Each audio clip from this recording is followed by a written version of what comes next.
You've heard the myths, you've seen the claws, you've followed the blood trail from ancient rituals to modern masks. But now, we have to talk about the part no one wants to face. Because this story was never just about wolves, never just about monsters in the woods, or curses under a silver moon. This was always a story about you. Not the bite, not the fur, not the howl. But the moment you stop fighting what's beneath the surface, the moment you realize the line between man and beast isn't drawn in fur or fangs, it's drawn in choice. And when that choice breaks, the monster steps forward, not from the shadows, but from within.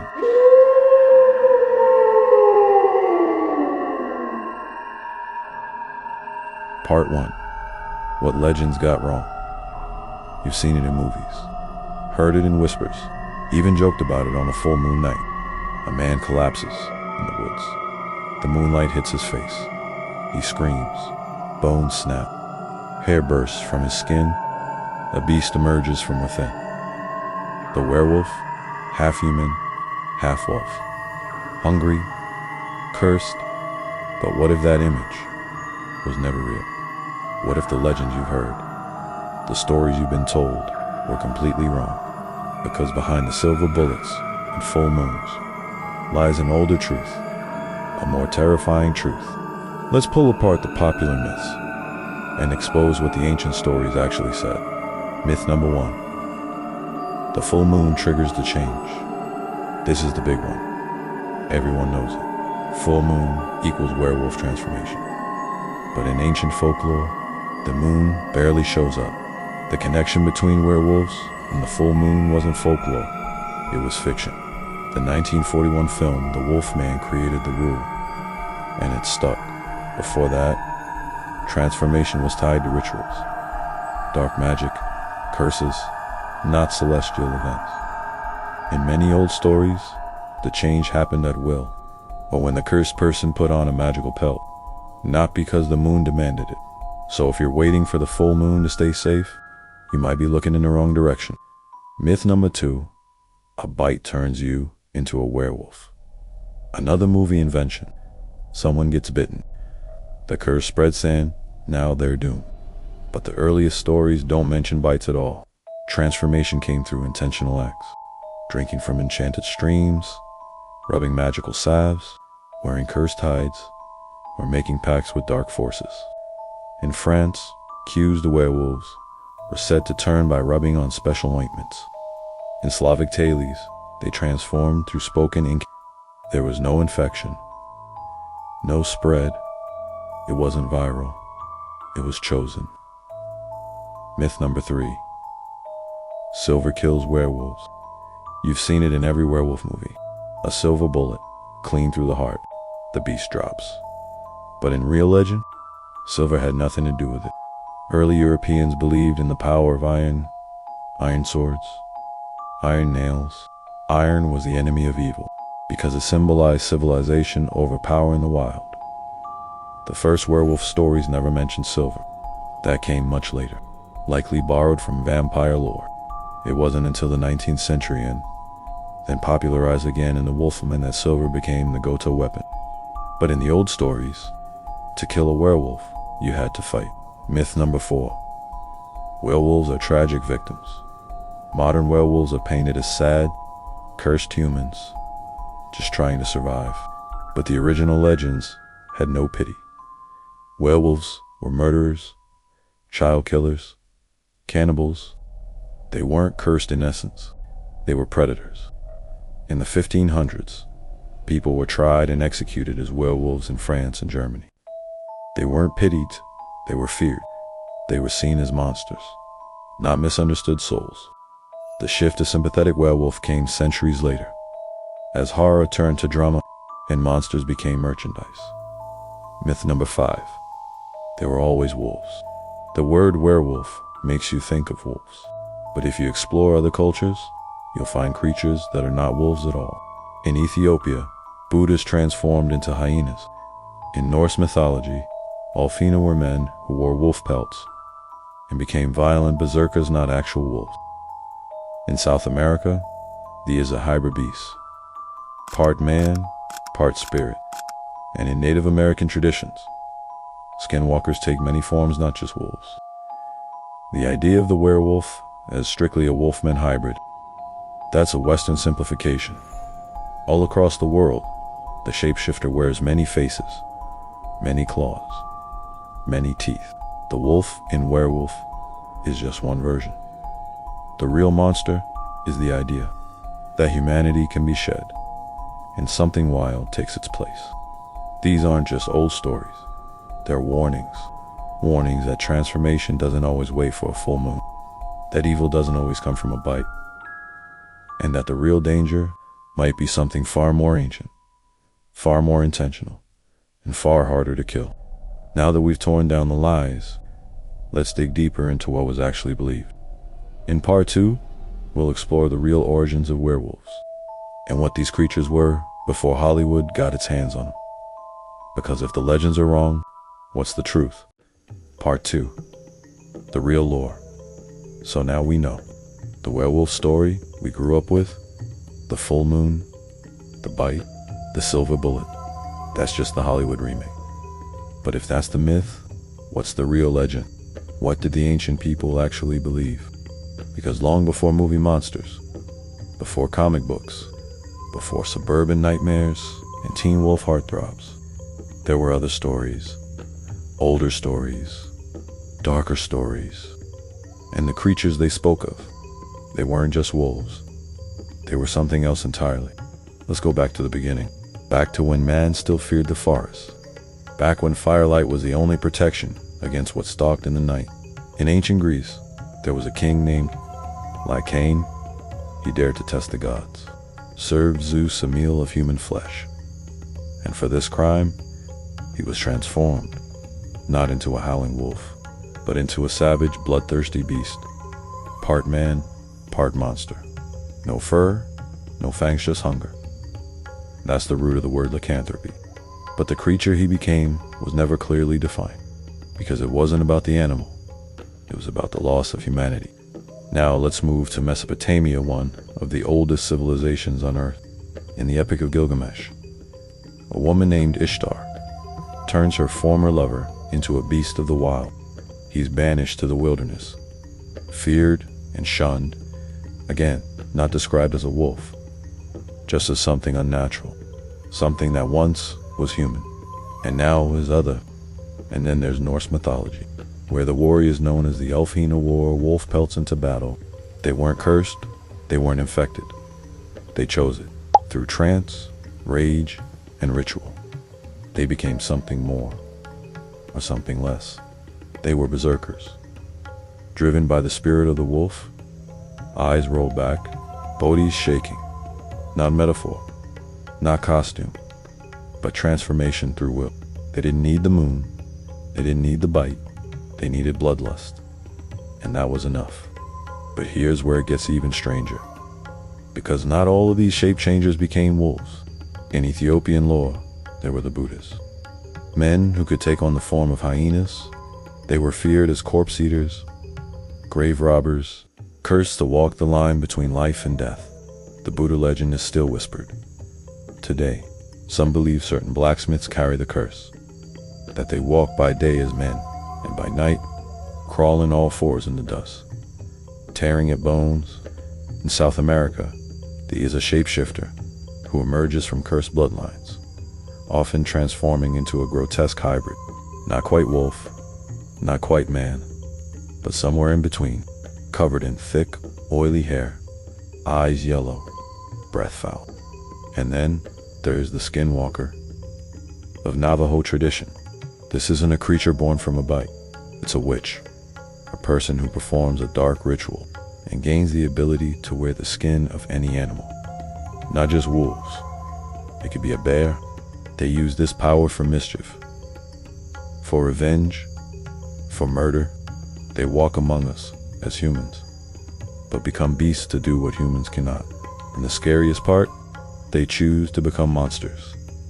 They're not cursed. They wanted it. So what do all these ancient legends have in common? Choice, ritual, identity. These weren't victims. They weren't people accidentally turned into monsters. They were men and women who made decisions, who stepped over the line, It never came back. Sometimes to gain power, sometimes for revenge, sometimes just to feed. And the transformation, it wasn't always physical. It was spiritual. It was mental. It was moral. Because sometimes the monster lives in your mind before it ever takes over your body. This changes everything. Werewolves might not have been about wolves at all, but about humans becoming something less than human, something driven by impulse, something that devours rather than thinks, something that hunts in the skin of something else. The legend isn't just about transformation. It's about loss of self, loss of soul, loss of control. The real question isn't, what if you become a werewolf? It's, what happens when you stop being human? And that leads us to part 3.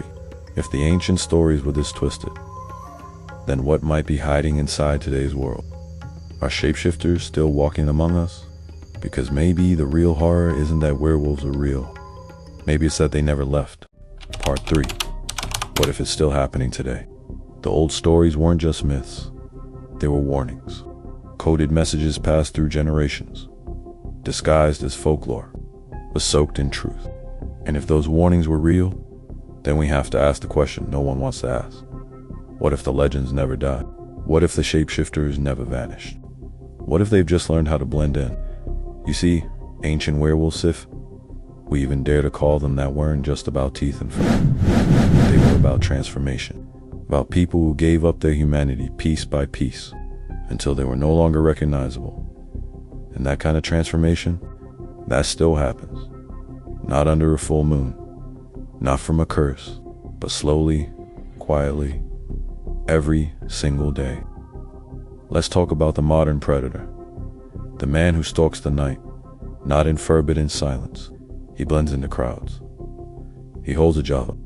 He smiles at his neighbors, but something behind his eyes is gone. We've all seen him. We just didn't have a name for them. Serial killers, cult leaders, predatory scammers, men who destroy lives with no trace of remorse. They don't need claws. They don't need fangs. They hunt in plain sight.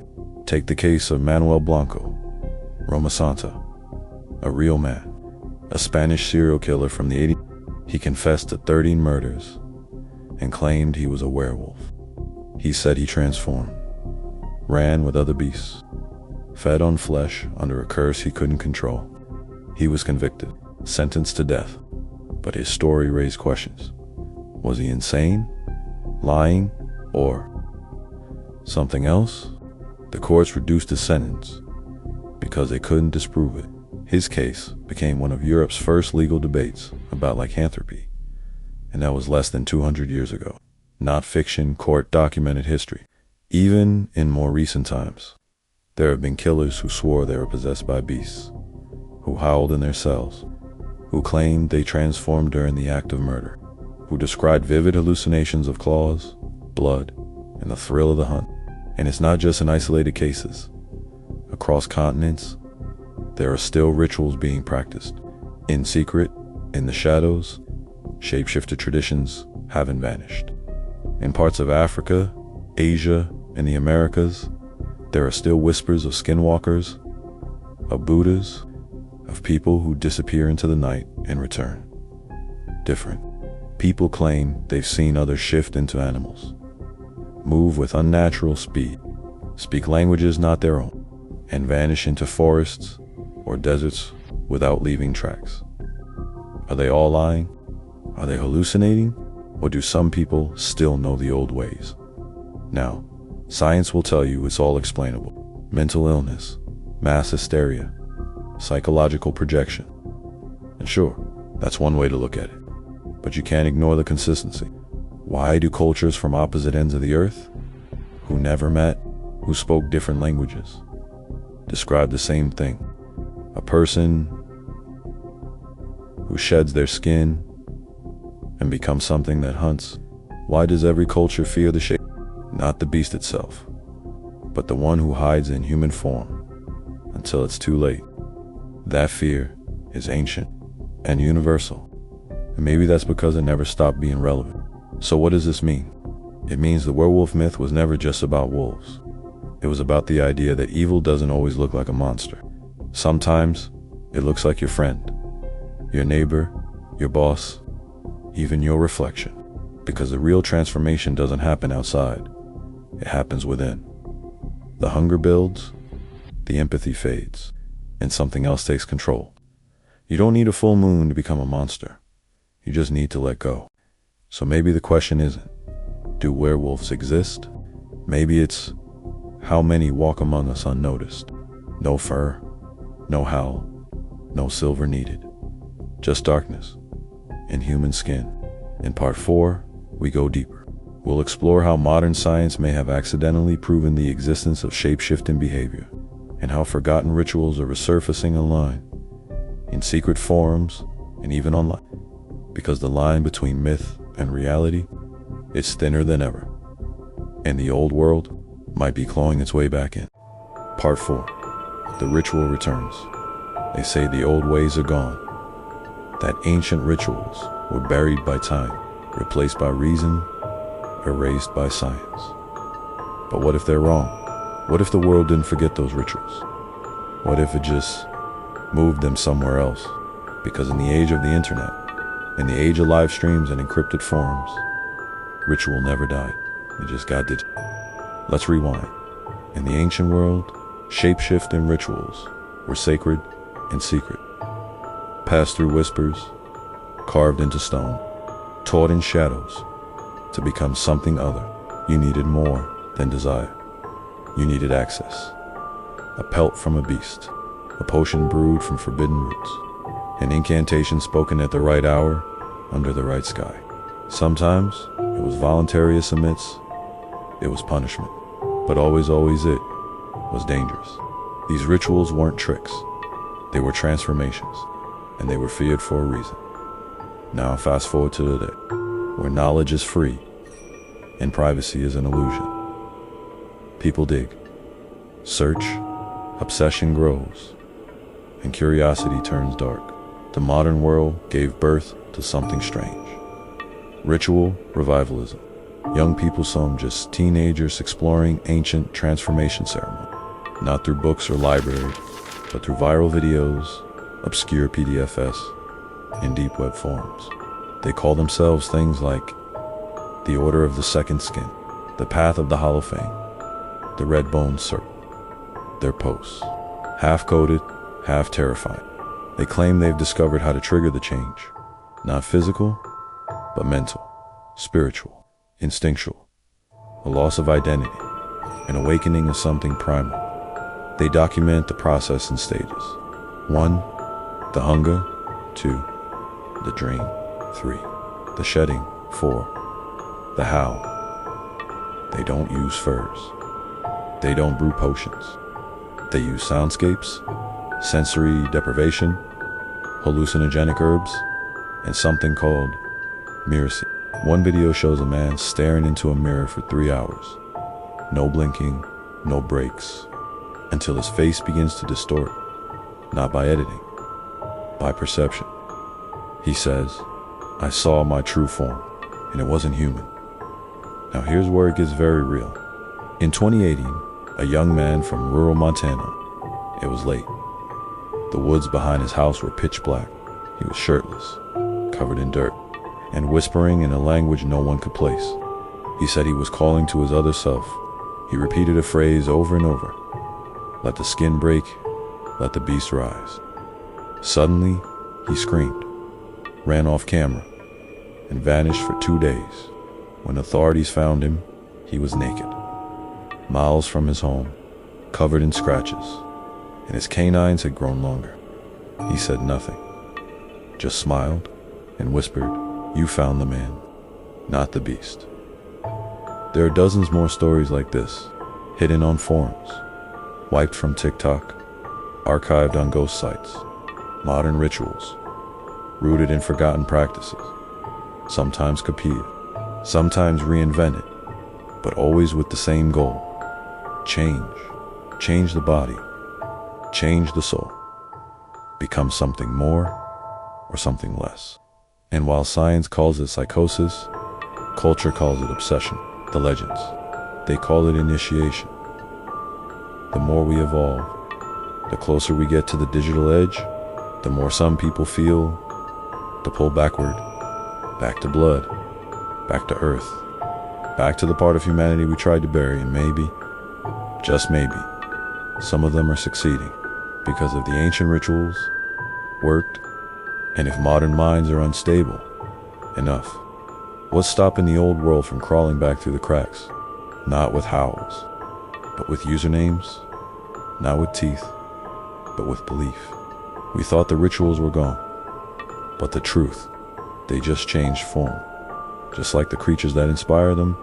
In part 5, we'll look at the final question. What if the werewolf was never about wolves, rituals, or even monsters? What if it was about us? What if the real fear is that anyone, given the right push, the right pain, the right moment of darkness, could become the thing they swore they never would? Part 5, The Monster Inside. The werewolf legend might seem like a story about fur and fangs, but deep down, it was never really about wolves. It was about us, about the terrifying idea that anyone, your neighbor, your best friend, even you could be one bad night away from turning into something unrecognizable. And maybe that's why these stories never went away, because they aren't just myths, they're mirrors. Think about it. The transformation from human to beast isn't just a supernatural trick. It's a metaphor, a warning about what happens when we lose control, when rage, hunger, and instinct replace logic and empathy. You don't need claws to become a predator. You don't need fangs to tear someone apart. How many times have you seen it? Someone loses their temper. Someone lets hate drive them. Someone snaps sand for a split second. They don't look human anymore. That's the part of the legend that's real. Not the moon, not the bite, not the silver bullet, but the beast inside. Every culture's version of the werewolf or shapeshifter. The fear that humans are fragile, that our civility is a thin mask. And beneath it, there's something primal waiting, something hungry. The Greeks understood this when they told the story of Lycaon. He became a monster, not because of a curse, but because he chose to give in to cruelty. The Navajo skinwalker legends echo this too. The transformation is voluntary, a choice born out of greed, vengeance, or hunger for power. And in Norse mythology, the warriors who wore wolf pelts wore in cursed they sought it. They became wolves because it made them stronger. The ancient world wasn't afraid of supernatural accidents. They were afraid of human nature. Maybe that's why the modern werewolf myth feels wrong. We turned it into a curse, a sad, reluctant man who can't control himself. But the original stories didn't offer that comfort. There was no poor victim narrative. If someone became a beast, it was because they allowed it. They surrendered their humanity piece by piece. And isn't that still happening today? Look at the way people can become monsters without ever growing fur. People who commit unthinkable crime. People who abandon their morality and become something less than human. The werewolf legend might just be the oldest version of that truth. A story to remind us how thin the line really is. Now imagine this. What if the stories we tell about werewolves are wrong? Not because they're made up, but because they've been softened. What if the truth is darker? Maybe it's not about magical transformations. Maybe it's about losing your soul, your empathy, your humanity, until you're just a creature, acting on instinct. And maybe the reason these myths are everywhere from Europe to Africa, to the Americas is because every culture recognized the same danger. The danger of people. Here's something to think about. What if werewolves don't howl anymore? What if they don't need to hide in forests or wait for the full moon? What if the real beasts wear suits, hold meetings, sign contracts, smile for cameras?